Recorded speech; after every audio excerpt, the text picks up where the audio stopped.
డ్రగ్స్కి అలవాటు పడడం వల్ల నాకు తెలియకుండానే మందు సిగరెట్ కూడా అలవాటయ్యా.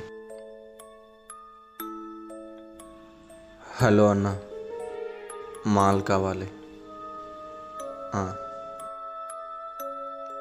మొదటి రోజు కాస్త రోజు అడగడం అలవాటైపోయింది.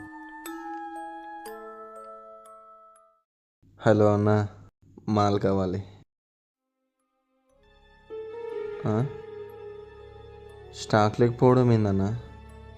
ఇప్పుడు అది లేకపోతే నాకు కాని పని అన్నా. హలో. ఆ రోజు అర్థమైంది, అది నాకు ఒక అలవాటు కాదు, ఒక వ్యసనమని.